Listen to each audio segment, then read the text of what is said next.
Okay, so this is 9.3, day 2, and today we're going to talk about arc length for parametric. So the first thing that I have here is something we have already discussed. So hopefully you remember it, especially with the AP exam being around the corner. So we talked about arc length back in, I guess, chapter 6, right? Maybe chapter 4, actually, but we already know where this comes from and we derived it, so we're using that to move forward.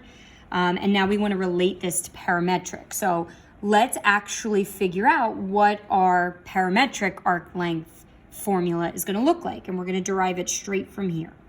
So what I'm going to do first is I'm just going to replace f prime with dy dx. So I have my square root, 1 plus, and this is dy dx is just another way to write f prime, right?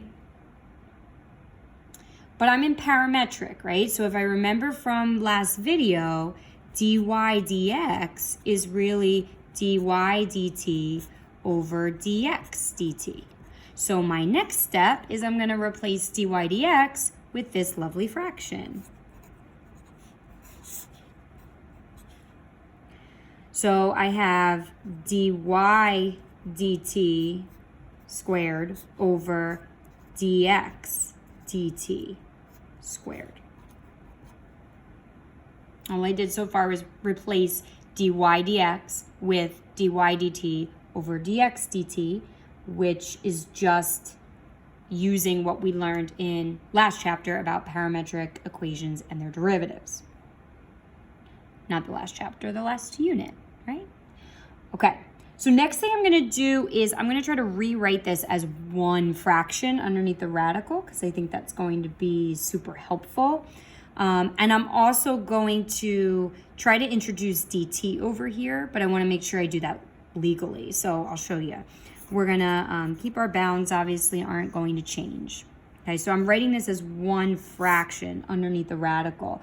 So I'm gonna multiply by dx dt squared over here, right? So I'm gonna have dx dt squared plus dy dt squared all over dx dt squared. And like I said, I want to introduce dt over here somehow because this is going to be parametric. I'm going to have t bounds, right? A and b are going to be t values, not x values. So I want to think about that. How can I introduce it and make sure it's legal? As long as I introduce it on the top and the bottom, pretty sure it's legal, right? So let me think about that. I now have this square root is over this entire fraction. So in my denominator, I have dx dt squared under the radical. So I'm going to basically split up my radical numerator and denominator. And in my denominator, then I'm just going to have dx dt.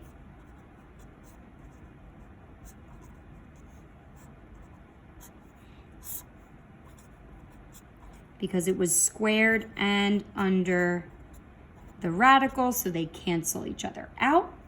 Now I have dx dt here as well as in this denominator, so they cancel, and I get my formula for parametric arc length.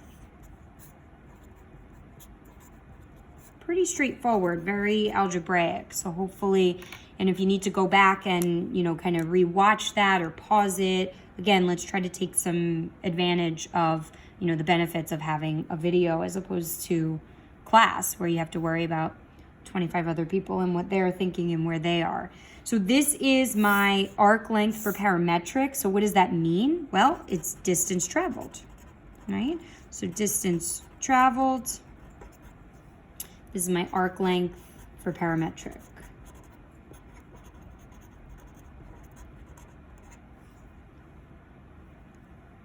So I really just have two examples for you. If you remember arc length previous to chapter 9, it's very calculator heavy because the integrals will get extremely complicated very quickly.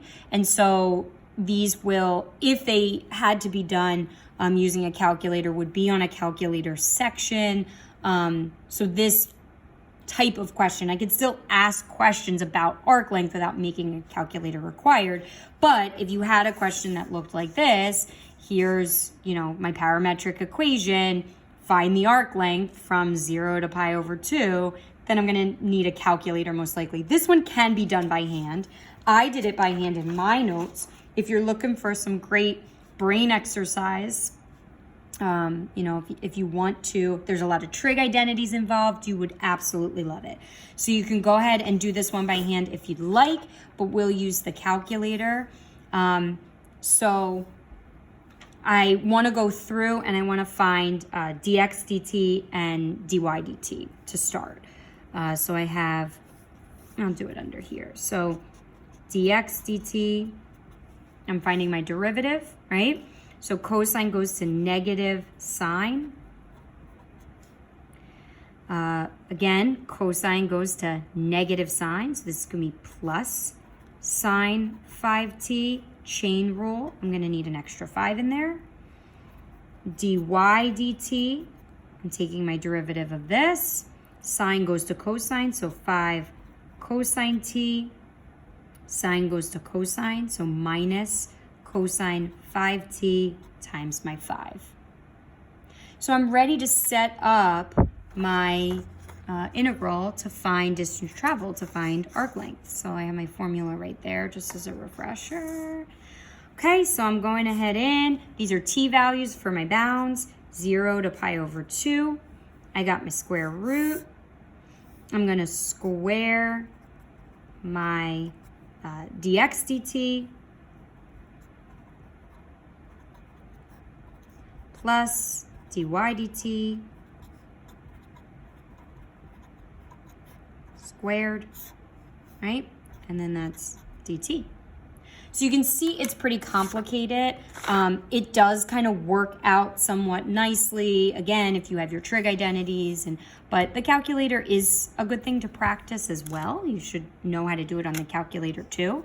So let's try it. And let's make sure I type it in right, because we all know that could go poorly. So I go to math of 9, right? 0 to pi over 2. Now I am in parametric mode, so when I do hit my variable button, it will show up as a t. You don't need to be in parametric mode to evaluate an integral that's parametric. The variable button is all relative. It could say spaghetti, right? But I probably want to make sure with all my sines and cosines and stuff that I'm in radian mode, and I am. Okay, so I'm in my integrand here, so I'm going to do square root. I'm going to use lots of parentheses. Negative 5 sine t plus 5 sine 5t. Close those parentheses, close them, square it. Plus, parentheses, 5 cosine t minus 5 cosine 5t. And then variable button, and let's see, 10, and that is the answer. Surprisingly easy. I told you can do it by hand. It has some fun U substitution, trig identities, so it's a really good brain exercise if you want to try that. Let's try another example. Section's pretty straightforward. Here's my second example for you. I have my parametric equation, and I want to find the distance traveled after 3 seconds. So that's going to give me my time frame, right? So I'm going from 0 to 3, I guess. I need some derivatives though, right? So x prime here would just be 2. It's kind of fantastic. Y prime, a little bit more complicated. This is 4t plus 3 to the 1/2, right? So I'm going to go ahead and find that derivative. So y prime would be 1/2, bring down my exponent, all this baloney to the negative 1/2, subtract 1 from my exponent, but chain rule times 4. So y prime is actually 2 times 4t plus 3, all to the negative 1/2. So I go to plug in for my integrand here. I got my square root. I'm going to square x prime plus, and then I'm going to square y prime. So I'm going to use some brackets here. So this whole thing, and I'm squaring that.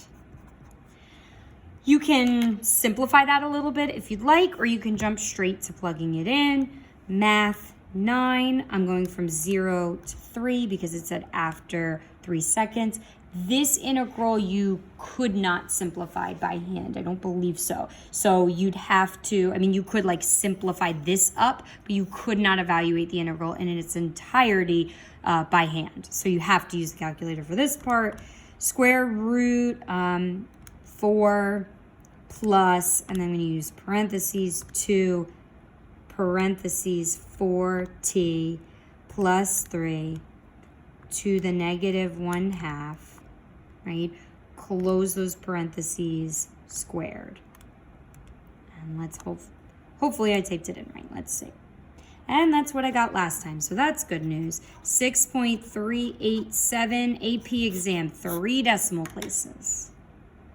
Okay, so just to refresh, because that was pretty quick, but it is pretty straightforward. You have your formula for arc length, which is distance traveled, which is very helpful with parametric because a lot of times our parametric equations are describing the distance traveled by a particle, so it makes sense.